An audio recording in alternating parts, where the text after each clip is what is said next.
Hello Churai, welcome to our podcast, The Six Mass CEO. Thank you so much. So तपाईँको journey school प्रिन्सिपलदेखि लिएर एनवाइएफको बोर्डरुमसम्म छ।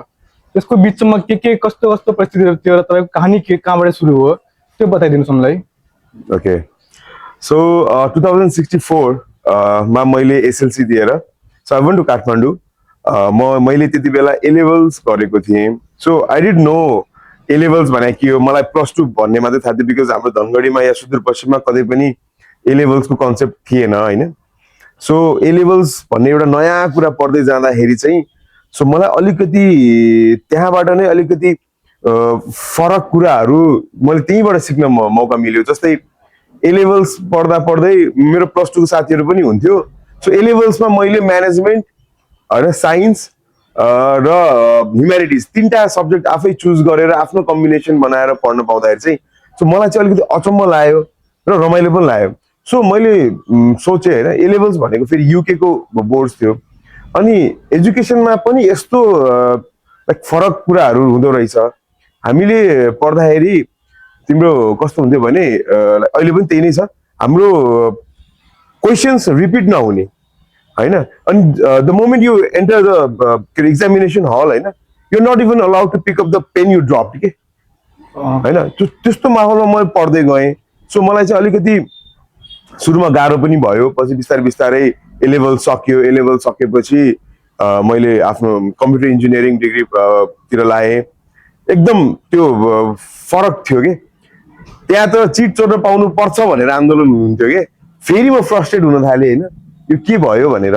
So त्यो engineering pursue गर्नुभन्दा पहिला चाहिँ म विदेश जान्छु भनेर म जर्मनी जाने भनेर मैले आफ्नो एकदमै तयारी गराएको थिएँ घरमा नभनिकन.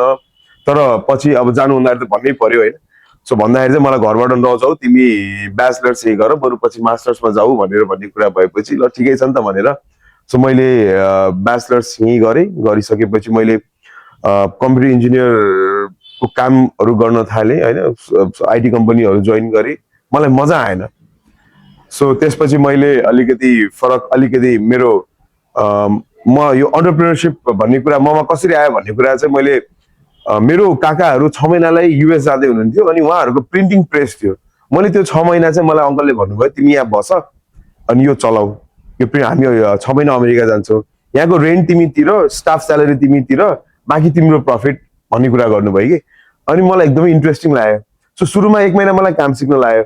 र त्यसपछिको 5 महिना मैले बबाल पैसा कमाएँ कि. सो अनि मलाई चाहिँ गर्नु चाहिँ आफ्नै काम गर्नुपर्छ भन्ने मलाई त्यहाँबाट फिल भयो. अनि त्यो सँगसँगै म पार्ट टाइम म्युजिसियन पनि थिएँ. म बारहरूमा पनि बजाउँथेँ. सो यसरी मलाई चाहिँ अलिकति पैसा कमाउने चस्का लाग्दै गएपछि आफ्नै काम गर्नुपर्छ भन्ने चाहिँ मलाई सोच आयो.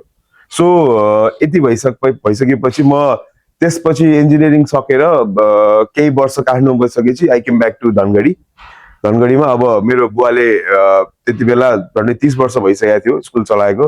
28 वर्ष भइसकेको थियो. सो मलाई चाहिँ कस्तो म जन्मिँदै स्कुलमै जन्मेको. सो मलाई स्कुलको एभ्रिथिङ थाहा छ जस्तो फिल हुन्थ्यो किनकि हाम्रो बेडरुममा स्कुलकै डिस्कसन्स हुन्थ्यो. डाइनिङ टेबलमा स्कुलकै डिस्कसन्स हुन्थ्यो हैन. सो मलाई चाहिँ कस्तो कि म जन्मेकै त्यही घरमा मेरो त्यही घरमै स्कुल हैन अनि होस्टेलमै बस्ने अनि सबै कुराहरू मलाई चाहिँ स्कुलको बारेमा मलाई सबै थाहा छ जस्तो मलाई फिल हुन्थ्यो.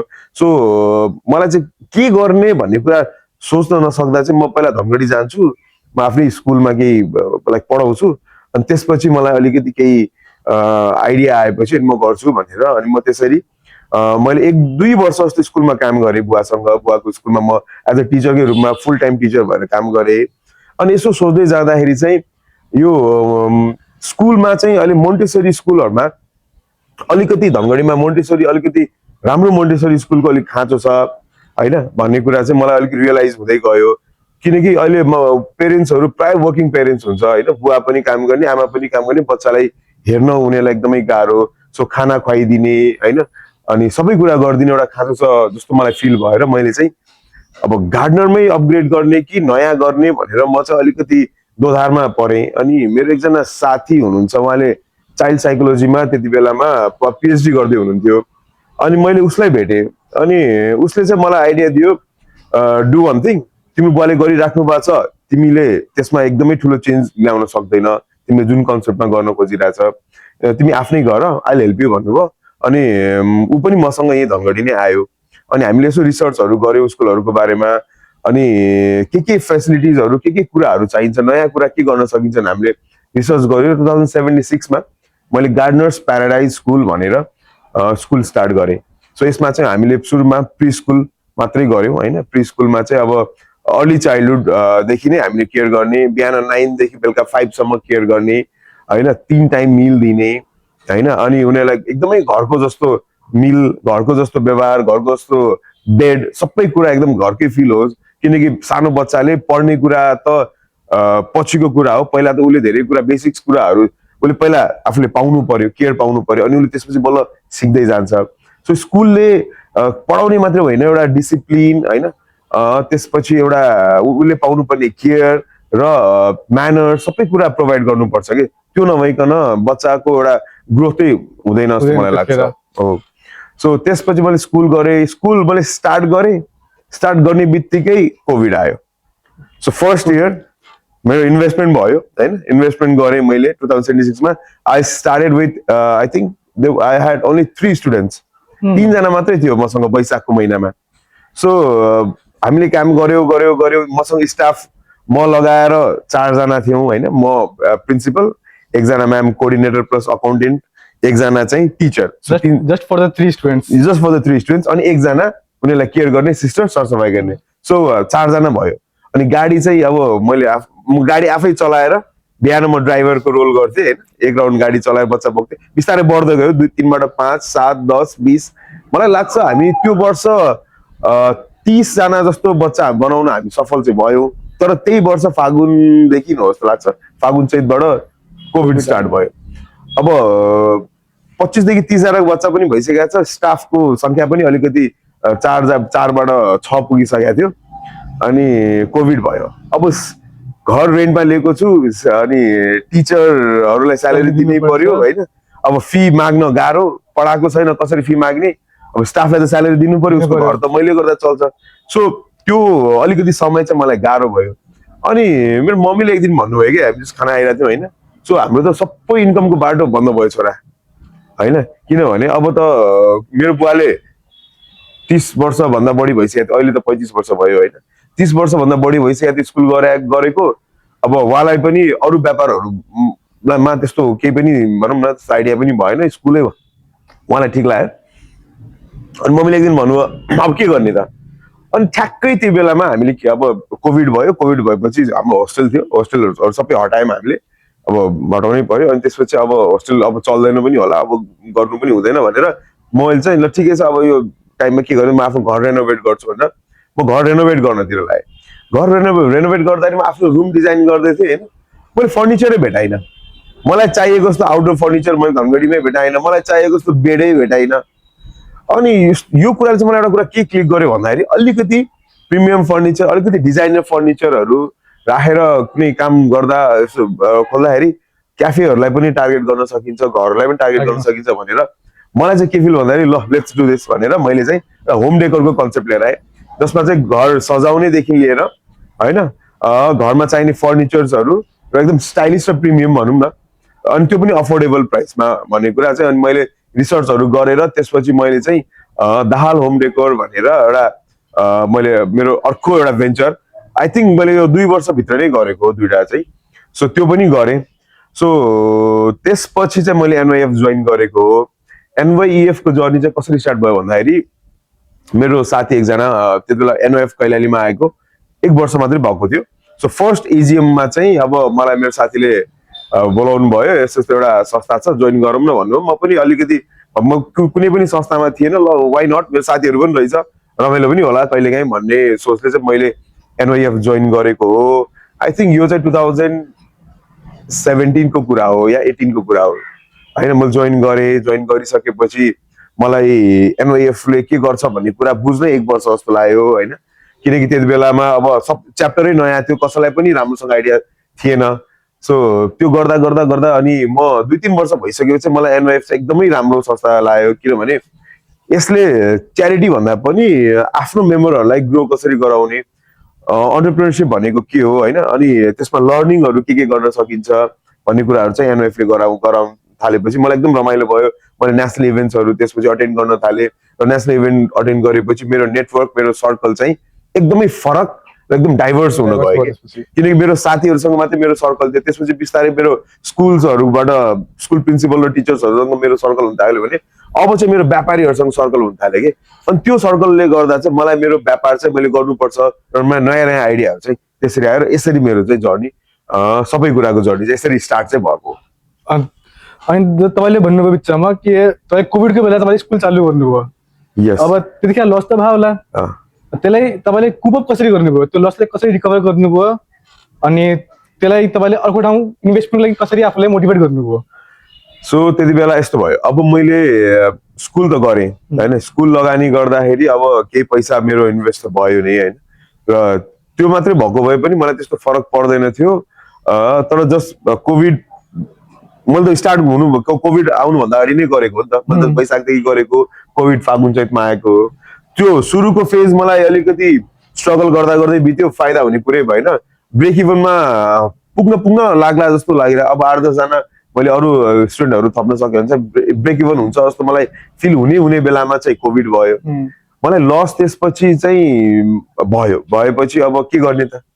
सो अब थ्याङ्क गड होइन, माई फादर जो चाहिँ अब यही फिल्डमा धेरै वर्षदेखि हुनुहुन्थ्यो, उहाँले चाहिँ मलाई भन्नुभयो कि ल तिमीलाई म हेल्प गर्छु यो केही महिना चाहिँ, बट तिमी अब नयाँ बिजनेस पनि गर्ने स्टार्ट सोचिरहेछौ भने र तिमी आफ्नो अन योर ओन लोन ल्याऊ अनि त्यो व्यापारलाई पनि फन्ड गर, आफ्नो यो बिजनेसलाई पनि तिमी रन गर भनेर मैले सुरुमा मैले 75 लाख रुपियाँ मैले एउटा ब्याङ्कबाट आफ्नो बुवाकै एउटा जग्गा राखेर होइन आफ्नै व्यापारहरू देखाएर मैले चाहिँ 75 लाख रुपियाँ लिएर मैले त्यसरी चाहिँ सुरुको केही महिना मेरो चल्यो। तर पछि मलाई रियलाइज भयो कि मैले मेरो त्यो फन्ड्सलाई मैले राम्रोसँग युटिलाइज गर्न सकेको छैन, किनभने मलाई भ्याट बिल पनि काट्न आउँदैन थियो, मलाई त्यो आफ्नो के अरे अकाउन्ट्स मेन्टेन गर्नै आइरहेको थिएन। यो कुरा मलाई कहिले रियलाइज भयो भने मैले आफ्नो पसलमा इन्भेस्ट गरेको अराउन्ड 40 लाख होइन, मैले स्कुलमा इन्भेस्ट गरेको अराउन्ड 10 to 15 त्यो कोभिडको टाइममा सबै स्यालेरी यताउता घर रेन्टहरू तिर्दा। सो 50 लाखको त हिसाब आयो, 25 लाखको हिसाब आएन।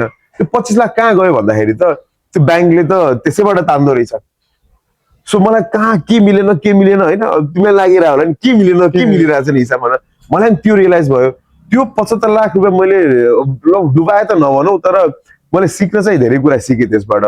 सो त्यसरी चाहिँ मैले त्यो पैसा गुमाए पनि यता मैले आफ्नो व्यापार पनि सस्टेन चाहिँ गराएँ, तर मलाई चाहिँ भनौँ धेरै ठुलो पार्ट चाहिँ त्यसबाट सिकायो। ए अनि त्यसपछि तपाईँको जस्तै अब NYF को जब अब भर्खर प्रेसिडेन्ट बन्नु भएको छ, त्योभन्दा अगाडि तपाईँले के थाहा पाउनुभयो कि त्यसमा NYF मा चेन्जेस ल्याउन सक्नुपर्छ, किनकि त्यतिखेर पनि तपाईँको टाइममा पनि NYF भर्खर नयाँ च्याप्टर आयो कैलालीमा होइन, त्यतिखेर पनि सायद मेम्बर्स त्यति नहोलान् जति अहिले छन् होइन। एन्ड तपाईँ प्रेसिडेन्ट भइसकेपछि यसलाई कसरी मार्केट गर्ने र कसरी अहिले मेम्बर्स यसमा बढाउने एन्ड मान्छेहरूसम्म एन्टरप्रेन्योरसिप भन्ने वर्ड कसरी पुर्याउने भन्ने सोच्नु भएको छ?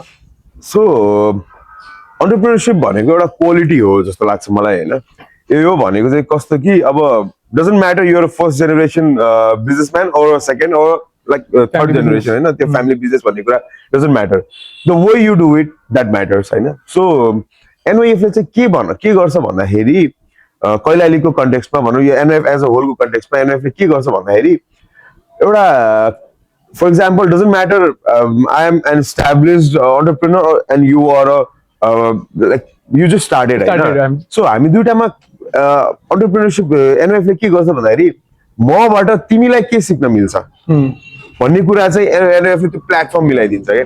अर्को भनेको NYF को नेटवर्क यस्तो स्ट्रङ छ, नेपालभरि हामी अहिले 15वटा च्याप्टर छौँ र अराउन्ड 1500 प्लस मेम्बर्स हामीसँग नेपालभरि हुनुहुन्छ होइन। त्यो 1500 जनाको नेटवर्कलाई तिमीले युज गरेर तिमीले सामानै बेच्नुपर्छ अथवा तिमीले पैसै त्यहीँबाट ल्याउनु पर्छ भन्ने होइन, तिमीले धेरै कुरा त्यहाँबाट सिक्न सक्छौ। र जसले गर्दा चाहिँ तिम्रो कुनै पनि भेन्चर तिमीले स्टार्ट गरेको या तिम्रो इस्टाब्लिस भेन्चरलाई चाहिँ तिमीले फरक तरिकाले चलाउन सक्छौ। मैले भर्खरै एउटा एक्जाम्पल मैले यो लास्ट इयर मात्रै यो आई थिङ्क ठ्याक्कै 1 वर्ष भयो होइन, मैले लास्ट इयर झापामा एकजना डक्टरलाई भेटेँ हु इज नाउ अ प्रिन्सिपल होइन। उहाँले चाहिँ मलाई मेडिकल प्रोफेसन उहाँको छोडेर उहाँले स्कुल चुज गर्नुभएको किन भन्दाखेरि उहाँको बुवाको रहेछ, उहाँको बुवाले चाहिँ ल मेरो स्कुल चलाउनु भनेर आफ्नो जानुभन्दा पहिला उहाँले चाहिँ केही कुराहरू उहाँलाई सिकाएर गएपछि उहाँले चाहिँ आफ्नो मेडिकल प्रोफेसन छोडेर उहाँ आएको। सो उहाँको बुवा हुँदाखेरि अराउन्ड 800 स्टुडेन्ट थियो, अहिले 6000 प्लस छ। सो मलाई चाहिँ कस्तो कि मलाई उहाँलाई भेट्दा नै कस्तो इन्ट्रेस्टिङ लाग्यो, म पनि त्यो फिल्डको मान्छे हो होइन। सो एनओएफले चाहिँ के पनि गराइदिन्छ भन्दाखेरि तपाईँहरू फरक फरक अब यस्तो मान्छेहरू भेट हुन्छ, जस्तै तपाईँले यहाँबाट झापाको मान्छे अथवा यहाँबाट तपाईँले जनकपुरको मान्छेलाई आफ्नो फिल्डको बाहेक अरू मान्छेलाई सायदै तपाईँले कमै भेट्नुहुन्छ होला, तर एनओएफले त्यो एउटा प्लेटफर्म दिलाउँछ जसले गर्दा चाहिँ तपाईँको नेटवर्क पनि एउटा स्ट्रङ हुन्छ अनि मान्छे पनि त्यहाँ वी क्यान कनेक्ट विथ हो। र एनओएफले बेला बेलामा लर्निङ सेसन्सहरू गर्छ, हामीले पनि त्यही गरिरहेछौँ धनगढीमा। सो मेरो उद्देश्य चाहिँ के हो त भन्दाखेरि नयाँ पुरानो सबै हामीले यस्तो मान्छेहरूसँग सिक्दैछौँ जस मान्छेहरूले अलरेडी गरिरहेछन् र उहाँहरूले के खत्रै गरिरहेछन्। हामीले अस्ति भर्खरै पनि सबल चन्द्र शाहको एउटा सेसन गरेका थियौँ। उहाँ चाहिँ नेपालको हाइएस्ट इम्प्लोइमेन्ट प्रोभाइडर हो, उहाँको अन्डरमा 10,000 प्लस इम्प्लोइहरू काम गरिरहेछ होइन। सो तपाईँको बिजनेसमा 50 जना होला, मेरो बिजनेसमा 100 जना होला, तर 10,000 जनालाई म्यानेज गर्नु र हाम्रो 50-100 जना म्यानेज गर्नु हामीलाई 50-100 नै धेरै लागिरहेको हुन्छ होइन। सो यस्तो यस्तो कुराहरू सिक्दै जाँदाखेरि चाहिँ मेम्बरहरूलाई पनि भ्यालु एड हुन्छ भन्ने कुरा चाहिँ मलाई फिल भयो। अनि पहिला र अहिलेको एनओएफमा त धेरै कुराहरू फरक छ। पहिला मेम्बरहरूलाई बोलाएर एकदम बोलाइ आउनुहुन्थ्यो भने अहिले त एनओएफले यो इभेन्ट गर्दैछ भन्ने बित्तिकै एउटा भनौँ न मोर देन 60-70% त यत्तिकै आउनुहुन्छ क्या। सो त्यो चाहिँ फरक छ अहिले होइन। एउटा ट्रेडिङ भयो, एउटा एजुकेसन सेक्टर भयो। अब more profitable as a businessman more profitable कुन छ हजुरको लागि? दुईटा एउटा एजुकेसन भनेको सेवामूलक नाफा लिने संस्था हो होइन, प्राइभेट निजी स्कुलहरू भनेको। सो निजी स्कुलमा को र ट्रेडिङको दुईटाको नेचर अफ बिजनेस एकदमै फरक हुन्छ। स्कुलमा के हुन्छ म भनिदिन्छु, जस्तै हाम्रो चाहिँ वैशाख जेठमा वर्षभरि कति व्यापार हुन्छ र कति खर्च गर्ने कति बचाउने भन्ने कुरा मलाई फर्स्टको 2-3 मन्थ्समा थाहा हुन्छ। बिचमा अलिकति तलमाथि होला तर टेन्टेटिभली त्यो एकदम म्याच हुन्छ। सो भनेपछि मैले स्कुलमा चाहिँ कस्तो गर्न सक्छु भने मैले कति खर्च गर्ने र कति बचाउने भन्ने कुरा क्यालकुलेसन गरेर म पहिला राख्न सक्छु। तर ट्रेडिङमा त्यो हुँदैन। ट्रेडिङमा चाहिँ जस्तै फर इक्जाम्पल सिजन यही भन्ने नै हुँदैन कि ट्रेडिङमा चाहिँ। सो अब मार्जिन वाइज र धेरै पैसा लगानी गरेर धेरै पैसा कमाउनको लागि चाहिँ ट्रेडिङै गर्दा राम्रो होइन। यो चाहिँ एउटा कन्सिस्टेन्ट रूपमा यो भने नि मैले 1 वर्षको आज यो वर्षको मेहनतले अर्को वर्ष रिजल्ट दिने हो कि। सो यो वर्षभरि राम्रो काम गर्ने, राम्रो पढाउने, राम्रो सिकाउने, राम्रो बच्चालाई राम्रो कुराहरू गराउने, त्यसपछि नेक्स्ट इयर चाहिँ युल बुक अझ राम्रो प्रफिट। तर त्यसको प्रफिट त सुरुको 2 महिनामा चाहिँ 2-3 महिनामा तिमीलाई मैले यति कमाउँछु, मेरो यति खर्च हुन्छ र म यति बचाउँछु भनेर अब त्यति बचाएर पुग्छ कि पुग्दैन त्यो कुरा चाहिँ अब आफूले तलमाथि कता घटाउने कता बढाउने भन्ने कुरा आफूले म्यानेज गर्न सकिन्छ। So trading is more profitable than education in your terms? सायद, किनभने हुन त म दुईटैमा छु होइन। सो स्कुलबाट चाहिँ मैले भने म स्कुलमा चाहिँ त्यस्तो कमाऊ भनेर सोच चाहिँ राख्दिनँ होइन। म जति पनि यसबाट आउँछ म यसैमा इन्भेस्ट गरिरहेको हुन्छु प्राय। ट्रेडिङबाट चाहिँ बेचौँ होइन, बेचिसकेपछि अब मार्जिन कति राख्ने होइन, यति मार्जिनमा म बेच्न सक्छु, यो सामान त अरूसँग छैन यसमा म बढी मार्जिन राख्छु, यो सामान सबैतिर पाउँछ कम मार्जिन राख्छु भनेर चाहिँ म त्यसमा चाहिँ खेल्न सक्छु। स्कुलमा चाहिँ मलाई भन्छु वर्षभरिको म यति हुन्छ भन्ने कुरा मलाई सुरुको वैशाख जेठमा थाहा भइहाल्छ। अर्को चाहिँ हामीले के गरिरहेछौँ भने एनवाइएफ मा आउन इच्छा भएको तर भनौँ न आफ्नो कसैको हुन्छ नि त आफू एक्लैले काम गरिरहेको हुन्छ, उसँग कतै जाने समय हुँदैन के हुँदैन, घरैमा बसेर के अरे आफ्नो पसलमै मात्र बिजी हुन्छ या भनौँ अब उसलाई त्यो अमाउन्ट तिर्न पनि एकदमै गाह्रो हुन्छ भने हामीले चाहिँ फ्रेन्ड्स अफ एनओएफ भनेर अथवा एनओएफ फ्रेन्ड्स भनेर एउटा हामीले सर्कल बनाउँछौँ। त्यसमा चाहिँ उहाँलाई जोइन गर्छौँ र उहाँलाई सधैँको मिटिङहरूमा बोलाउन नसके पनि उहाँलाई हामी केही मेजर इभेन्टहरू गरिरहेछौँ भने उहाँलाई बोलाउँछ, आउनुहोस् हेर्नुहोस् होइन। किनकि संस्थाले एनओएफले कतै कुन जुनसुकै साइडबाट हेल्प गर्न सक्यो भने पनि हाम्रो लागि ठुलो कुरा हो होइन। हाम्रो उद्देश्य के हो भनेको सबै व्यापारीहरू ग्रो हुनुपर्छ। व्यापार गर्नु भनेको ठग्नु होइन, प्रफिट लिनु भनेको ठग्नु होइन होइन, एउटा नोमिनल मार्जिन सबै कुरामा हुन्छ होइन। व्यापार नहुने हो भने देशको अर्थतन्त्र त डामाडोलै हुन्छ होइन। सो त्यो कुरालाई चाहिँ हामीले मध्यनजर गरेर हामी साना ठुला हामीलाई कुनै पनि हामी भेदभाव गर्दैनौँ होइन। तपाईँ एउटा एकदम सानो भेन्चरबाट स्टार्ट गरिराख्नु भएको छ या तपाईँको एउटा मिलियनियर कम्पनी छ, डजन्ट म्याटर, हाम्रो लागि सबैजना बराबर हो। हामी जसलाई पनि स्वागत गर्छौँ, बस हाम्रो यो 2-3टा क्राइटेरिया चाहिँ फुलफिल हुनु पर्यो, त्यति हो। अनि तपाईँको अब पहिला प्रिन्सिपल हुनुहुन्छ बिजनेसम्यान भन्दा अगाडि होइन, तपाईँको स्कुलमा यति बच्चा हुन्छन्, they may be 1 year 2 year old, maybe bigger than that, तपाईँले कुन बच्चाले यति इफेक्ट पारेको छ तपाईँको लाइफमा, त्यसले मोटिभेसन ल्याएको छ या केही स्टोरी दिएको छ तपाईँलाई? सो मैले स्कुल स्टार्ट गर्दा 2076 मा मैले भने नि मेरो 3जना बच्चाबाट स्टार्ट गरेको, त्यो मध्ये एकजना मेरो आफ्नै कजन थियो होइन, मैले दाइलाई रिक्वेस्ट गरेर राख्नु भएको, अनि अरू 1-2 जना चाहिँ मेरै अब भनौँ न मैले एकदम पर्सनल मेरो पिआरबाट मात्रै आउनु भएको 2-3 जना फर्स्टको कुरा गर्दैछु म होइन। त्यसपछिको त्यो 1 महिनामा चाहिँ बढ्न चाहिँ फर्स्टमा मेरो एडमिसन भएको भनेको फर्स्ट 1 महिनामा चाहिँ 3जना मात्रै थियो। सो अब उनीहरूको लागि म भने नि I work as a driver, म स्कुलको अफिस असिस्टेन्ट पनि मै थिएँ, सो प्रिन्सिपल पनि मै थिएँ र को-फाउन्डर पनि मै थिएँ। सो यो सबै रोलहरू मलाई पुरा गर्दा गर्दा मैले भने मैले 1 वर्षमा त्यो फर्स्ट 10-12 मन्थ्समा मैले बच्चालाई उसलाई गर्नुपर्ने, उसको आमाले गर्नुपर्ने केयरहरू मैले लगभग सबै गराएँ होला। मैले खाना पनि खुवाएँ होला, मैले उसलाई टोइलेट पनि गराएँ होला, मैले पानी पनि खुवाएँ होला, मैले लुगा चेन्ज गरेँ होला, बोकेर मैले घर पुर्याएँ होला होइन। सो त्यो गर्दाखेरि चाहिँ मलाई के रियलाइज भयो भन्दाखेरि you should be able to do whatever comes through होइन। तिम्रो अगाडि जेसुकै आउँछ तिमीले गर्न चाहिँ सक्नुपर्छ होइन। यो भनेको यो होइन कि मैले सबै काम मै गर्नुपर्छ भने होइन, त्यो मेरो स्ट्रगल फेज थियो होइन।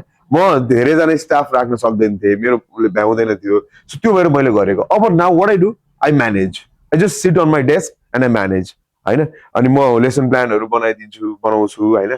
मैले को स्टाफलाई कहाँ खटाउनु पर्छ, कसलाई के गर्नुपर्छ, को कहाँ के कम्प्लेन आइरहेछ होइन।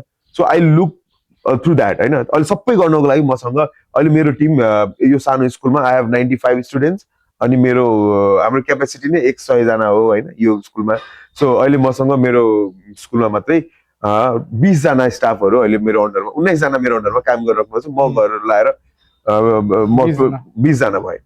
सो मेरो यो स्कुलमा चाहिँ मेरो रोल भनेको I just sit on my desk होइन, and I look to everyone होइन। कसले के गरिरहेछ भन्ने कुरा मैले सबैको बारेमा मलाई थाहा हुन्छ होइन। सो मैले सिकेको भनेको त्यही हो। मलाई मलाई ड्राइभरले के गर्नुपर्छ भन्ने त्यो रोल पनि थाहा छ। अब मलाई उसलाई बच्चालाई केयर गर्ने सिस्टरको के रोल हुन्छ त्यो पनि थाहा छ।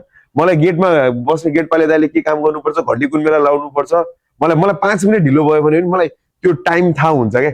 मलाई 5 मिनट भइसक्यो किन बेल आएन भन्ने कुरा मलाई थाहा हुन्छ। सो मलाई चाहिँ सबैको रोल थाहा हुन्छ, त्यो सिकेको भनेको मैले त्यो फेजबाट आइहाल्नु भने आफैले सबै काम गर्नुभयो हजुरले। अब मलाई नै थाहा भएन कि मलाई मेरो स्टाफले के काम गर्ने हो भनेपछि मैले त्यो गर्नै सकिन्न त्यो राइट। सो अर्को भनेको मैले फेरि म अहिले बुवाको स्कुल पनि हेर्छु पार्ट टाइम होइन। सो बुवा पनि हुनुहुन्छ, so now is getting older. अब मैले बुवालाई त्यो स्कुलमा पनि हेरिरहेको छु। त्यहाँको टिम अलि ठुलो छ, मेरो 50 जनाको टिम छ। सो त्यो 50 जनाको टिम पनि अहिले म म्यानेज गरिरहेको छु गएको 1 वर्षदेखि। सो मलाई यो एक्सपिरियन्सले त्यहाँ चाहिँ धेरै सजिलो भएको छ। टाइम म्यानेज मात्रै गर्नुपर्ने तपाईँले एडमिनिस्ट्रेटिभ लाइक त्यो त अब भनौँ 35 इयर्स ओल्ड हो। हामीसँग अस्ति भर्खरै एकजना टिचर रिटायर हुनुभयो, who work for us for more than 25 years होइन, सेम स्कुल। सो त्यो कुराले चाहिँ मलाई मोटिभेट हुन्छ। सो म आफ्नो स्टाफहरूलाई पनि मोटिभेट गर्न खोज्छु होइन। तर बोर्डिङ स्कुलको, निजी स्कुलको, प्राइभेट स्कुलको चाहिँ एउटा ड्रब्याक के छ भन्दाखेरि सबै स्कुलहरू बराबरको छैन। सो त्यही भएर सबै स्कुलले equal amount of salary pay गर्न पनि सक्दैन। तर स्कुलको एउटा पोटेन्सियल जति हुन्छ नि हामीले चाहिँ म्याक्सिमम गर्न नै ट्राई गर्छौँ कि।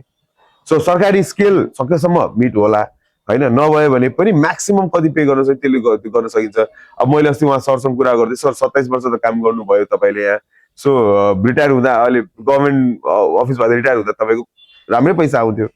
सो अहिले त्यो स्थिति त हाम्रो प्राइभेट स्कुलको त छैन। त्यो चाँडै आउला, म त्यो चाँडै गर्न सकौँ भन्ने चाहिँ मैले उहाँलाई एउटा भनौँ न कुरा गरिरहेको थिएँ। अनि उहाँले पनि भन्नुभयो अब ठिक हो, मैले पनि अब फेरि कस्तो भने उहाँको लाइफको भनौँ अब कसै पनि नयाँ मान्छेको सिधै सरकारीमा अथवा भनौँ सिधै राम्रो स्केलमा तलब हुन्छ भन्ने पनि हुँदैन, बिगिनर हुन्छ, हामीले चान्स पनि दिन हुन्छ धेरैजनालाई। सो त्यहाँबाट पनि कतिजना बिल्डअप भएर हाम्रो स्कुलहरूबाट हाम्रो स्कुलमा काम गर्दा गर्दै सरकारीमा नाम निकालेर जानेहरू पनि धेरै हुनुहुन्छ। सो उहाँलाई पनि हाम्रो शुभेच्छा हुन्छ, सधैँ हामी शुभकामना नै दिन्छौँ होइन। सो हामी चाहिँ कस्तो कि सबैतिरबाट आफूलाई मात्र होइन, आफ्नो टिचर्स आफ्नो स्टाफहरू सबैलाई सबैतिरबाट फाइदा होस् भन्ने हिसाबले नै काम गर्छौँ। अनि how do you manage time? यति धेरै तपाईँले भन्नुभयो भने जो कहानी आफ्नो सुनाउनु भयो जर्नी, तपाईँले फ्यामिली पनि हेर्नुहुन्छ, स्कुल हेर्नुहुन्छ, एनवाइएफ हेर्नुहुन्छ एज अ प्रेसिडेन्ट होइन, अनि अन्य बिजनेस पनि हेर्नुहुन्छ। How do you manage time and what motivates you to manage all the things at once? So यस्तो छ, मेरो अहिले मैले करेन्टली गरिरहेको भनेको स्कुलहरू दुइटा होइन, मेरो बुवाको स्कुल र मेरो आफ्नो स्कुल। त्यसपछि मैले गरिरहेको होम डेकोरको बिजनेस छ। त्यसपछि हामीले मेरो बुवाले 2065 एउटा स्टेसनरी सप स्टार्ट गर्नुभएको थियो। त्यो बिचमा 2-4 वर्ष चलेर बन्द भयो। मैले फेरि त्यसलाई गएको 3-4 वर्षदेखि फेरि स्टेसनरीहरू पनि गरिरहेको छु होइन, स्कुलसँग मिल्ने भएर। सो मैले त्यो म्यानेज गर्दा चाहिँ मेरो वाइफले मलाई हेल्प गर्छ एकदमै होइन। I been blessed with 2 baby boys. भर्खरै मेरो 5 महिनाको सानो बाबु पनि छ। So managing time is one of the most difficult things I am facing right now होइन। मलाई एकदमै गाह्रो हुन्छ। मलाई चाहिँ मेरो फ्यामिलीले सपोर्ट नगरेको भए होइन, because I wake up at around 6, I get ready at 8, I come to my school after breakfast at around 9। So 9 to 4 चाहिँ म आफ्नो स्कुलहरूमै हुन्छु, यताउता यता परे यता उता परे यता। सो नजिक छ होइन, नजिक तपाईँले देख्नुहुन्छ। सो नजिक भएर मलाई त्यो म्यानेज गर्नु सजिलै छ। पसलहरू पनि सबै नजिकै छ। सो त्यसले गर्दाखेरि चाहिँ म एउटा ठाउँमा बसेर पनि म सबैतिर हेर्न चाहिँ सकिरहेको छु। एनओएफ को पार्टमा चाहिँ यो गएको 8-9 महिना चाहिँ एकदमै हेक्टिक भएको छ मलाई होइन, because I have to organise events, I have to like call people होइन, मैले कोर्डिनेट गर्नुपर्ने हुन्छ। हुन त मेरो टिम छ 11 जनाको, हाम्रो इसी मेम्बरहरू हुनुहुन्छ, तर त्यो त्यहाँ पनि मैले फेरि हेर्नु पर्यो होइन। सो एट द एन्ड फेरि सबैजनाले मलाई नै भनियो। सो त्यो सबै कुरा म्यानेज गर्न चाहिँ अलिकति हेक्टिक चाहिँ छ, तर आइम म्यानेजिङ अब। सो यु आर बेसिकली जति पनि सम्हाल्नुहुन्छ there almost 100 people you are handling under you. त्यसरी भन्न पनि मिल्यो। अब मेरो अन्डरमा चाहिँ अहिले डिरेक्टली काम गर्ने चाहिँ 75 जना जस्तो होला होइन। मेरो पसलहरू, मेरो स्कुल सबै गरेर इन्क्लुडिङ एनवाइएफ। एनवाइएफ को टिम त अब मेरो फ्यामिली जस्तो नै हो। म्यानेज गर्नु भन्दा पनि हामी सँगै मिलेरै काम गर्ने हो। सो टिमलाई चाहिँ अब यो गर्नुपर्छ भनेर त्यो प्लान हामी डिस्कस गर्छौँ र लास्टमा त्यो एक्जिक्युट गर्ने नगर्ने त्यो डिसिजन मेरो हातमा नै हुन्छ होइन। सो किनकि अब I been one of the oldest members अहिलेको एनएफ कैलालीमा भनौँ न। सो म धेरै इभेन्ट्सहरू पनि गएको छु। अनि त्यो कुरा त्यसले गर्दाखेरि चाहिँ मलाई चाहिँ कस्तो हुन्छ कि मलाई चाहिँ मैले उता देखेर आइसकेपछि हाम्रो च्याप्टरमा किन नगर्ने होइन। सो मैले फेरि एउटा अहिले हाम्रो यो म भनिदिइहाल्छु, धनगढीमा एउटा 250 जना हामीले युवा उद्यमीहरूलाई धनगढीमा बोलाएका छौँ होइन, चैतको 6 गते 2022 चैत 6 गते, जसमा चाहिँ हामीले 250 जनामा अब कतिजना आउनुहुन्छ, हामीले मोर देन 250 जनालाई बोलाएको छौँ। हामी उहाँलाई बोलाएर धनगढी देखाउँछौँ, सुदूरपश्चिम देखाउँछौँ, यताको कल्चर उहाँलाई देखाउँछौँ होइन। सबै तराईदेखि पहाडसम्म सबै कल्चर देखाउँछौँ। फुड्सहरू उहाँलाई यहाँको कस्तो हुन्छ के हुन्छ खुवाउँछौँ, घुमाउँछौँ, महेन्द्रनगरसम्म घुमाउने प्लान छ। त्यो मात्रै नभएर हामीले चाहिँ यहाँ सुदूरपश्चिममा के सम्भावना छ होइन, धनगढीमा के सम्भावना छ, महेन्द्रनगरमा के सम्भावना छ, ओभरअल सुदूरपश्चिममा टुरिज्मको कस्तो स्थिति छ होइन। अब भन्छौँ हो हामीसँग दामी ठाउँहरू छ, खप्तड छ, बढीमालिका छ, आफ्नो रिलिजियस र टुरिज्म दुबईको आफ्नो इम्पोर्टेन्स छ। तर म चाहिँ 2018 खप्तड जाँदाखेरि म एक दिनमा सिलगढीदेखि खप्तड पुगेको छु के। सो म कहिले नहिँड्ने मान्छे होइन, किन भन्दाखेरि मजबुरी। बाटोमा I didn't get one hotel के, खाने ठाउँ पनि छैन, बस्ने ठाउँ पनि छैन। नेपालमा टुरिज्ममा त्यो सुनिरह हुन्छ हामीले पनि ठाउँमा कि होटल्सको समस्या छ या बस्ने खाने समस्या छ। म सुन्छु के, अब हुन त मेरो आफ्नो पर्सेप्सन हो होइन। खप्तडलाई त्यस्तै छोडिदिनु पर्छ, ट्रेक नै गरेर जानुपर्छ, हो ट्रेक गरेर जानुपर्छ एकदम राम्रो। तर अल्टरनेटिभ कतै बाटो पनि त बनाउनु सक्यो नि। म सबैजना ट्रेक गर्छ, म त ट्रेक गर्दिनँ, आइम नट अ ट्रेकर होइन म गाडी चलाएर घुम्न जान मन पराउने मान्छे सो सबै खालको अप्सन हुनुपर्छ सबै खालको बस्नको लागि पनि त्यस्तै अकोमोडेसनको लागि पनि फेसिलिटी हुनुपर्छ यो सबै कुराहरूको हामी त्यहाँ देखाएर हामी यहाँ चाहिँ 250+ युवा उद्यमी 18 देखि 40को एजको उद्यमीहरूलाई यहाँ बोलाएर देखाउँदैछौँ यस्तो यस्तो हुँदैछ भनेर सो यसको लागि पनि एफोर्ट एकदमै लाग्छ कि सो जति एफोर्टमा आफ्नो काममा लगाउँछु त्यति नै एफोर्टमा आफ्नो संस्थामा पनि लगाइरहेको छु होइन अब मेरो टेनियर धेरै बाँकी छैन 4-5 महिनामा मेरो टेनियर पनि सकिन्छ अनि अब थोड़ा सा बिजनेस साइडतिर सिफ्ट हुँ धेरै स्कुलको कुरा भयो होइन तपाईँको अब कम्पिटिसन त होला स्कुलको धेरै नै होइन अब नाम लिए भने वाल्मिकी तपाईँको मोन्टेसरीमा नन्दीनाथ छन् उनको फी स्ट्रक्चर अलग होला तपाईँको अलग होला how would you compete with the fee structure I'm not competing with the fee structure. I'm competing with the quality that I provide. Okay. So कस्तो भने सबैजना अब तपाईँले जस्तो नाम लिनुभयो अब म नाम त लिँदैन तर सबैको आफ्नो आफ्नो युएसपी हुन्छ क्या होइन सो सबैको आफ्नो आफ्नो युएसपी छ सो अरूको युएसपी के छ त्यो भन्दा पनि मेरो युएसपी के छ भन्दाखेरि मैले चाहिँ जुन फी स्ट्रक्चर राखेको छु होइन त्यो एकदमै तपाईँले मार्केटमा हेर्नुभयो भने हाम्रो फी स्ट्रक्चर र अरूको फी स्ट्रक्चरमा हामी सस्तो छ क्या सो सस्तो पनि छ र तपाईँले हेर्नुभयो भने जुन हामीले quality of food quality of care quality of education र टिचिङ स्टाफहरू जुन क्वालिटीको हामीले छ हाम्रोमा त्यति नै अथवा त्योभन्दा हाम्रो कम चाहिँ छैन सो मैले चाहिँ के भन्नु खोजेँ भन्दाखेरि फी स्ट्रक्चरले मात्रै तपाईँ जज नगर्नुहोस् कम भिजिट हामी त एक हप्ता राख्नुहोस् तपाईँको बच्चालाई हेर्नुहोस् पनि भन्छौँ होइन आउनुहोस् हेर्नुहोस् होइन सो त्यहाँ केही कमी लाग्यो भने त्यसपछि हामी त्यसलाई पनि अझ सल्भ गर्न अझ ट्राई गरौँला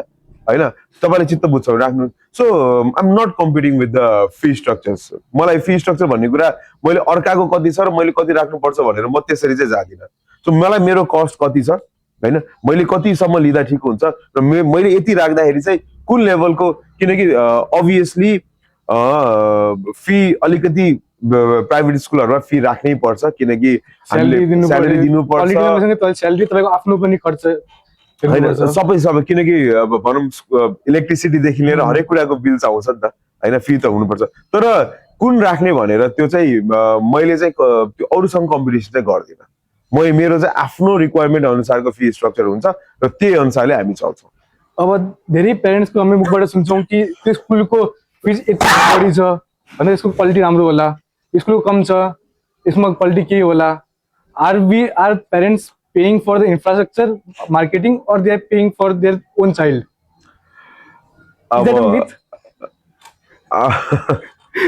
So this is a difficult question to ask. But यस्तो म यो के अरे फी स्ट्रक्चर बढी हुँदैमा सबै कुरा राम्रो हुन्छ भनेर मान्दिनँ फी स्ट्रक्चर सस्तो हुँदैमा सबै कुरा नराम्रो हुन्छ भन्ने कुरा पनि हुँदैन होइन किनकि त्यहाँ कति एफर्ट त्यो स्कुलमा त्यहाँको प्रिन्सिपलले त्यहाँको टिचरले त्यहाँको स्टाफहरूले लगाइराख्नु भएको छ द्याट म्याटर्स जस्तो लाग्छ होइन होला उहाँहरूको क्लासरुम अथवा उहाँहरूको बिल्डिङ हेर्दाखेरि वाउ होला होइन हाम्रो त्यस्तो वाउ नहोला तर त्यो भित्र जाँदाखेरि सरसफाइ पनि त गर्नु पर्ला होइन त्यहाँको भनौँ न हरेक कुरा एउटा सानो सानो कुरा डिटेलहरू हेर्ने हो भने त मेहनत देखिन्छ त त्यहाँ त यो कम्पाउन्ड कति सफा छ भनेर मेरो यहाँको सिस्टरहरूको मेहनत होला होइन त्यो सिस्टरहरूले मेहनत काम गरिराख्नु भएको छ कि छैन भन्ने कुरा अर्को एकजना स्टाफले हेरिराख्नु भयो होला उहाँहरू सबैले काम गरिराख्नु भएको छ कि छैन भनेर मैले हेरिरहेको छु सो मैले चाहिँ मेरो स्कुलमा कसैलाई कोही आउनुहुन्छ भने म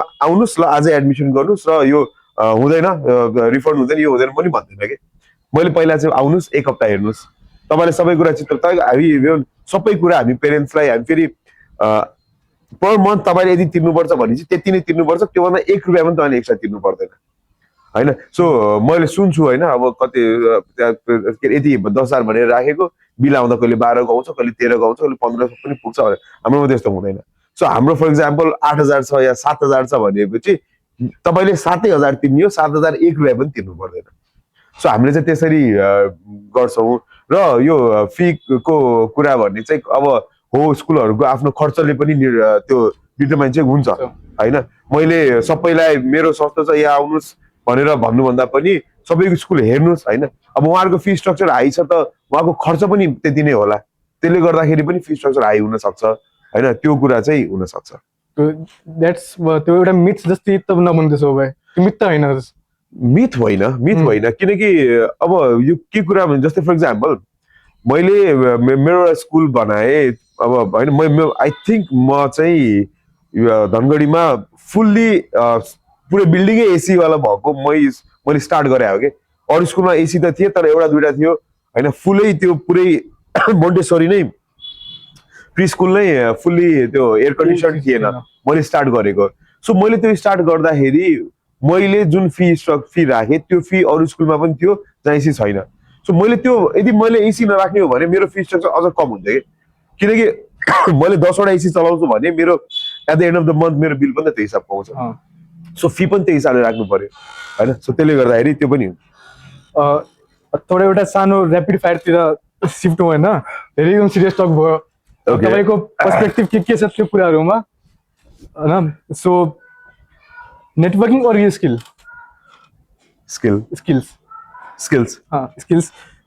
यङ एन्टरप्रेनर्सलाई are too impatient or too scared? Too impatient. Profit first or impact first? Impact first. Be honest, right? Is success harder in Nepal or we make excuses? Difficult to answer, but we make excuses most of the times. But the Nepal is also a difficult country, I must say. Investors call or wives call? Wives call. You are going to leave the investor call? My wife's watching now. One habit that changed your life? Discipline. One word that defines your success? Consistency. In today's generation, smarter or more distracted? Distracted. Expensive infrastructure or strong teachers? Strong teachers. Last one, logic or instinct? Logic. Why not instinct? No, I've tried instincts most of the times and I've failed miserably. So I put my logic first, and then if the logic matches with my instinct, then I go for the instinct. Let's talk about your failure then. failure maybe that would be our biggest risk also, I guess. That was the biggest mistake, you must say, or financial loss I've ever made. Yeah? So in my entire family, okay. So that is the biggest mistake I've made. So apart from that, I learned from my mistakes. I haven't made any big mistakes this much. Just मलाई लाग्छ हैन. So but I'm a human. तर mistakes त हुन्छ. त्यस्तो नोटिसै गरेको छैन यार मैले त. छैन. अनि तपाईको एउटा हाइपोथेटिकल क्वेशन सोध्दाखेरि अहिलेको सिनेरियोमा इफ तपाईले कुनै बिजनेस हात हाल्दाखेरि कुन सेक्टरमा र कति लाइक अमाउन्ट या फिगर हाल्न सक्नुहुन्छ, या तपाईको कुनै ड्रिम होला नि कि यसमा मैले गर्ने नै हो in future? What would be that? That would be education. Still education? Yes. Because यस्तो हो, अब मैले सुन्छु हैन, मैले यो निजी विद्यालयलाई गाली गरेको धेरै जनाले सुन्छु के, विभिन्न कुराले गाली गर्छ के हैन। जस्तै कसैले भन्छ तलब राम्रो दिन सक्दैन भन्छ, दिएन भन्छ, दिन सक्दैन त कसरी दिन्छ, जति सक्छ त्यति दिन्छ। त्यसो त यस्तो हो, अब सबै पसलमा सेल्सम्यानको स्यालेरी सेम नै हुन्छ र? हुँदैन, उनको इन्सेन्टिभ्स पनि डिफर गर्छ होइन। सो एउटा त्यो कुरालाई गाली गर्छ। अर्को भनेको स्कुल्सहरू त लुट्न बस्या हो, हामी लुट्न बस्या होइन नि, हामी सेवा दिन बस्या हो। गभर्मेन्ट स्कुल्सहरूमा पनि त छ, अप्सन त अभियसली धेरै छ धनगढीमा अथवा नेपालमा, तर मान्छे कसैले गभर्मेन्ट के अरे निजी विद्यालयमा पढाउन इच्छा छ भने किन लुटेको भन्ने होइन र? होइन, गभर्मेन्ट स्कुल्सहरू राम्रो भइरहेछ, हामी पनि खुसी छौँ नि त्यसमा, हामी सहयोग गर्छौँ नि होइन। गभर्मेन्ट स्कुल हामी सहयोग गर्छौँ, तर त्यो भन्दैमा हामीले लुटेको भन्ने चाहिँ हुँदैन होइन। किनकि निजी विद्यालय सरकारलाई सघाउन आएको होइन, देश लुट्न आएको होइन। 2048 मा हामीले यो ठाउँमा स्कुल स्टार्ट गर्दै गर्दा वडा नम्बर 4 मा एउटा पनि स्कुल थिएन, एउटा या दुईटा थियो होला सरकारी स्कुल, र हामी सँगै खुलेको 2048 मा, यहाँको तुलसी र मावि र हामी सँगै खुलेको। सो 2048 मा मेरो बुवाले म स्कुल गर्छु भन्दै जाँदा म लुट्छु भन्दै आएको होइन नि यो ठाउँमा शिक्षाको खाँचो छ। अनि मेरो बुवा त्यति बेला पनि डबल ब्याचलर्स र मास्टर्स गरिसकेको होइन। सो ऐश्वर्य विद्या निकेतन उहाँले आफ्नो टिचिङ करियर स्टार्ट गरेर या 2048 स्कुल खोल्दाखेरि यो ठाउँमा त कति घर थिए र कति विद्यार्थी थिए भन्ने कुरा मेरो बुवालाई सायद आइडिया पनि थिएन कि। बट उहाँलाई चाहिँ एउटा गर्नुपर्छ भन्ने फिल, मलाई पनि त्यही फिलिङ छ। म केही गर्छु अब फ्युचरमा भने मलाई चाहिँ दुईटामा गर्न मन छ होइन। फर्स्ट त मेरो एजुकेसन नै हो, म राम्रो अझै स्कुललाई अझ राम्रो र अझ स्ट्रङ्गर बनाउने होइन। बिस्तारै कलेजतिर पनि मलाई कलेज खोल्न पनि इच्छा छ, राम्रो कलेजहरू, राम्रो नयाँ नयाँ कोर्सहरू। किनकि मैले भने म इन्जिनियरिङ पढ्न जाँदा डक्टर र इन्जिनियर बन्छ, डक्टर इन्जिनियर पाइलट बाहेक मलाई अरू कुनै करियर हुन्छ भन्ने जस्तो नै लाग्दैन थियो कि। डक्टर इन्जिनियर पाइलट मलाई म पढ्न सक्दैन थिएँ किनकि मलाई हाइटदेखि डर लाग्थ्यो। डक्टर मलाई कुनै इन्ट्रेस्टै थिएन होइन। म इन्जिनियर बन्छु, म के इन्जिनियर बन्छु भनेर पनि गएको होइन कि। कम्प्युटर मलाई अलिक चलाउने इच्छा आयो भने म कम्प्युटर इन्जिनियर पढ्छु भनेर। सो त्यस्तो अप्सन्सहरू किन सुदूरपश्चिममा धनगढीमा किन नराख्ने होइन। अरू यति धेरै करियर अप्सन्स हुन्छ भन्ने कुरा त मलाई ब्याचलर्स झन्डै झन्डै सकिने बेला थाहा भयो। सो अहिले पनि म मेरो भनौँ भाइ बहिनीहरू, मेरो जुनियर्सहरूलाई मलाई कसैले जब सोध्नुहुन्छ के पढ्ने भन्दाखेरि चाहिँ म उहाँलाई यत्रो लिस्ट दिन्छु क्या। म त्यो लिस्टमा डक्टर इन्जिनियर पाइलट राख्दिनँ। पढ्नुहोस्, इच्छा छ भने त्यो त राम्रो कुरा हो, देश सेवा गर्ने कुरा हो। तर यति धेरै अप्सन छ भन्ने कुरा उहाँलाई थाहा हुँदैन। त्यो अप्सन्स म धनगढीमा दिन चाहन्छु। सो एजुकेसनमा म इन्भेस्ट गर्छु होला। र सेकेन्ड भनेको टुरिज्ममा गर्छु होला मलाई, किनकि Nepal being such a beautiful country होइन। कस्तो प्रभाव पर्छ होला बाहिरको मान्छे यहाँ आएर घुम्दाखेरि। मैले देखेको छु मेरो विदेशी साथीहरू यहाँ आएर हेर्दाखेरि उनीहरू वाउ भनेर उनीहरूको रियाक्सन कस्तो हुन्छ मैले देखेको छु नि त। सो त्यही भएर यो दुइटा फिल्ड बाहेक अरूमा चाहिँ म अहिले सायदै म कतै इन्भेस्ट गर्छु होला। अनि तपाईँको हिसाबमा एजुकेसन सेक्टर र बिजनेस सेक्टरमा कुन यस्तो लो हुनुपर्छ जसले दुवैलाई फाइदा होस् र देशलाई पनि फाइदा होस्? ल एउटा ल कि दुइटा अलग अलग? ल दुइटा अलग पनि हुनसक्छ, एउटामा तपाईँको अलगै होला। यो तपाईँको फर्स्ट एपिसोडमा आयुषले भन्नुभएको थियो म ट्रेडिङ पनि गर्छु नि त होइन। सो म चाइनाबाट इम्पोर्ट पनि गरेँ मैले पहिला होइन। सो नेपालको कानुन अब त्यो जुन यो अन्डर बिलिङको छ नि त्यो चेन्ज गर्न सक्यो भने व्यापारी त बच्छ, देश बच्छ कि। तर ट्याक्सेसन त धेरै डिफर गर्छ नि त। ट्याक्स तपाईँको धेरै कुरामा हाई छ, कुनै कम छ। त्यही त, अब त्यो अन्डर बिलिङ हुने कारणहरू के हो त? अब 200% ट्याक्स तिर्नुभन्दा बरु उताबाट कमको बिल लिएर आएर के अरे 200% ट्याक्स तिर्दा आफूलाई त्यो मार्जिन बच्छ भन्ने मान्छे त्यो सोचले गरिरहेको छ। त्यो त गभर्मेन्टले हेर्नु पर्यो नि त। धेरै कुरामा तपाईँको सेन्टरबाटै लिङ्क छ। सेन्टरमा एउटाले इम्पोर्ट गर्छ, अब त्यसले त्यो इम्पोर्टरले गर्दा तपाईँको धेरै कुराहरू त्यही पर्टिकुलर आइटम पनि ट्याक्स धेरै बढाइदिएको छ कि अरू इम्पोर्टरले इम्पोर्ट नै तपाईँ विश्वास गर्नु हुँदैन होला। म चाइना गएर म यो फर्निचर मार्केटहरू घुम्दै गर्दा तपाईँ र म बसिरहेको कुर्सी नेपालमा 7,000 रुपियाँ पर्छ, चाइनामा 400 रुपियाँ नेपाली पर्छ। सो 400 रुपियाँमा तपाईँले 100% ट्याक्स जोड्नु भयो भने पनि ट्याक्स र के अरे ट्रान्सपोर्टेसन जोड्नु भयो भने पनि त्यसको प्राइस 800,000 भन्दा नबढ्नु पर्ने होइन। यो 6,000 बनाएको त हामीले त हो नि होइन। सो कता कता हामी व्यापारीहरू पनि त्यसमा दोषी त छ नै होइन। 1000 को 1500 सम्म होला ठिकै हो, तर 600 7-7 हजार रुपियाँ तिर्नुपर्छ एउटा कुर्सीको लागि। तपाईँ र म बसिरहेको कुर्सी होइन, धेरै गाह्रो भएछ। जो सानो एन्टरप्रेनर्स छन्, जो बिजनेसम्यानहरू छन्, एकदमै नेपालमा बिजनेसम्यान अघि तपाईँले सोध्नुभयो नि नेपालमा गाह्रो छ कि छैन? नेपालमा धेरै गाह्रो छ, यही कुराहरूले गाह्रो छ। अर्को भनेको जुन तपाईँले मलाई एजुकेसनको बारेमा एउटा लको कुरा गर्नुभएको थियो, तपाईँहरूले कतिको सुन्नु भएको छ निजी विद्यालयलाई सरकारीकरण गर्ने होइन, निजी कुनै पनि सङ्घ संस्था के अरे निजी विद्यालय निजी कलेजहरूलाई सबैलाई सरकारीकरण गर्ने भन्नुभयो। यो कस्तो ल हो? यो देश कस्तो हो? तपाईँ भन्नुहोस्। तपाईँले मेरो बुवाले 35 वर्ष मात्रै इन्भेस्ट के अरे 35 वर्षमा पैसा त इन्भेस्ट गर्नुभयो, उहाँको 35-40 वर्ष पनि इन्भेस्ट भएको छ। पुरै एउटा लाइफ टाइमै जान्छ उसमा होइन र? सो अनि यत्तिकै लान्छु भन्नु त मिल्दैन होला नि त। केही न केही त्यो सरकारसँग कुनै पनि पोलिसी छैन। म यो तपाईँहरूलाई यो सेफ ल्यान्डिङ हुन्छ, तपाईँको के अरे स्कुल सरकारले किन्छ त्यसलाई सरकारीकरण गर्छ भन्दा पनि त हुन्थ्यो, होइन? सो त्यो भएर यो दुइटा ल चेन्ज भयो भने चाहिँ मलाई चाहिँ एज एन एजुकेटर होइन, स्कुल फाउन्डर र बिजनेसम्यान मलाई चाहिँ त्यो दुइटा ल चाहिँ मलाई चेन्ज गर्न पर्छ।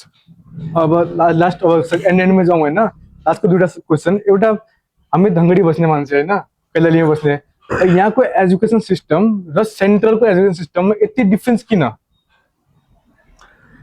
इन एभ्री तपाईँको सानोदेखि नै ठुलोसम्म ब्याचलरसम्म पनि तपाईँको यहाँको एजुकेसन र त्यहाँको एजुकेसन इन्भाइरोमेन्ट धेरै डिफ्रेन्ट छ।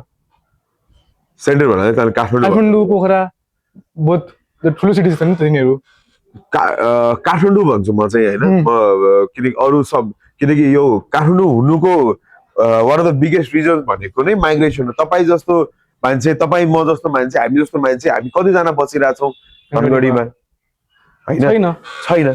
जो मान्छे फर इक्जाम्पल मलाई म हरेक वर्ष मेरो स्कुलमा 2जना 4जनाको लागि भ्याकेन्सी खुल्छ नि त दुइटा स्कुलमा होइन। सो म इन्टरभ्यू लिन्छु, उहाँलाई सोध्छु होइन। सो यहाँको समस्या के छ भन्दाखेरि जस्तै तपाईँ टिचर बन्नुहुन्छ, तपाईँ एकदम र हो होइन, तपाईँलाई केही न केही स्कुलिङ केही न केही स्कुलमा के हुन्छ भन्ने कुरा त सिक्नु पर्ला नि त होइन। सो त्यो गराउने इन्स्टिट्युसन्सहरू नै हुँदैन।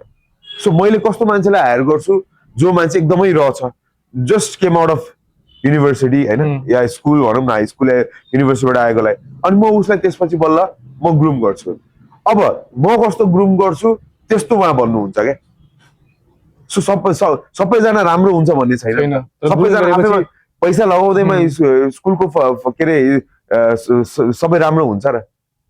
सबैसँग पैसा त धेरैजनासँग होला। म स्कुल खोल्छु रे, 1 करोड छ मसँग, ल म स्कुल खोल्छु भने कसरी खोल्यो, तर उसलाई स्कुलको बारेमा के थाहा छ?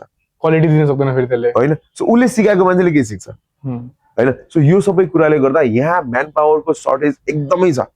तपाईँ अरू मेरो मात्र होइन, स्कुल अरू हाई स्कुल्सहरू कलेजेसहरू हेरेर जानुहोस् होइन। मैले त एउटा सानो प्री स्कुलको कुरा गर्दैछु या 10सम्मको 12सम्मको कुरा गर्दैछु। तपाईँ कलेजेसहरूमा जानुहोस्, यहाँ कति टिचर्सहरू बाहिरबाट बोलाउनु परेको छ। धेरैजना तपाईँले अघि नाम लिनुभएको स्कुलहरूमा पनि इभन म पनि बाहिरबाट मैले इन्डियाबाट दार्जिलिङबाट टिचर्सहरू मगाइरहेको छु यो वर्षको लागि 6जना 5जना। मैले त्यो गर्नु मैले यत्रो वर्षदेखि गरेको थिएँ, मलाई किन गर्नु जरुरी भयो भन्दाखेरि यहाँ बस्नु उहाँको टिचर्सहरू जो काम गरिसक्नु भएको छ इन्डियामा, उहाँहरूले यहाँको मेरो टिचर्सहरूलाई अलिक केही सिकाइदिन सक्नुहुन्छ कि? सो मेबी म उहाँलाई युज गरेर एउटा अर्को इन्स्टिट्युट खोल्छु जहाँ चाहिँ टिचर्सहरू रिक्रुट गर्दाखेरि म त्यहाँबाट गइसकेपछि अलिक पलिस भएर के गर्नुपर्छ, कस्तो बिहेभियर हुन्छ होइन। स्कुलमा आउनुभयो बच्चालाई त यहाँ आइज त भन्नु भएन।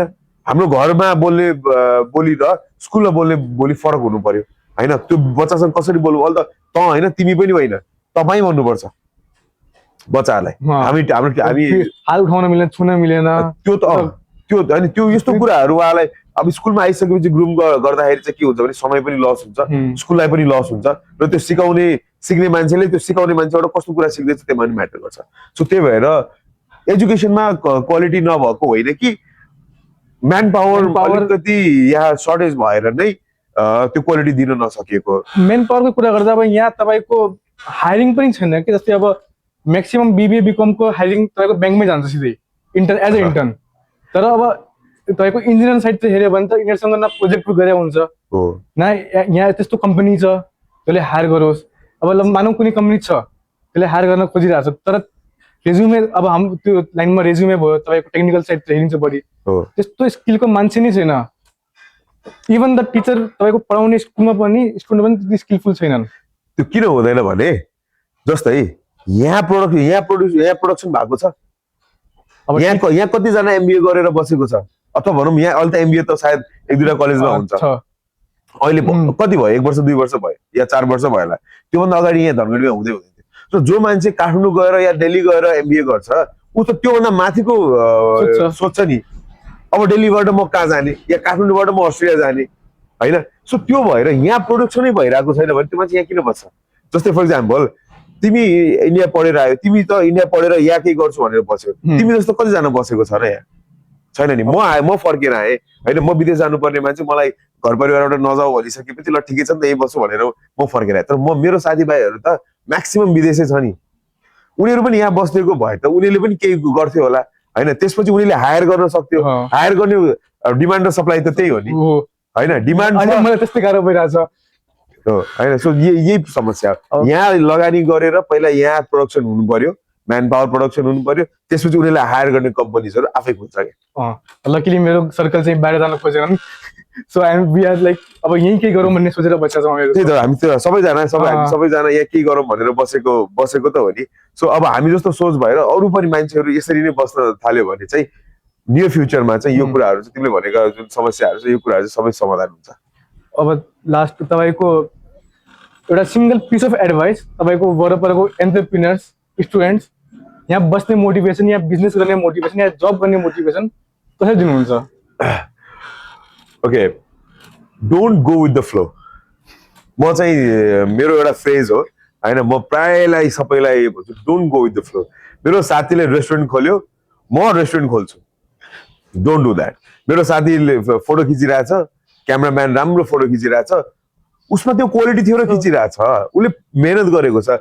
तिमीसँग खल्तीमा पैसा छ अथवा भनौँ तिमीलाई उसले गरेको देखेर चाहिँ गर्न मन छ भन्दैमा चाहिँ गर्नु हुँदैन। लुक इन्टु योरसेल्फ होइन, आफूमा के क्वालिटी छ, आफू छैन क्वालिटी छैन भनेर केही आउँदैन भन्यो भने चाहिँ पहिला स्किल्स सिक्नु पर्यो। पहिला आफूमा स्किल्स बनाऊ, त्यसपछि बल्ल go for the whatever you want to like you want to start a business or you want to do a job, जे गर्यो त्यसपछि गर, बट पहिला चाहिँ आफूमा चाहिँ स्किल्स चाहिँ पहिला डेभलप गर्नै पर्छ, होइन भने डोन्ट डु एनिथिङ अहिलेलाई चाहिँ। It was nice talking to you today. Thank you so much. Hope you bring you here again. Sure. I'd love to come again. Thank you.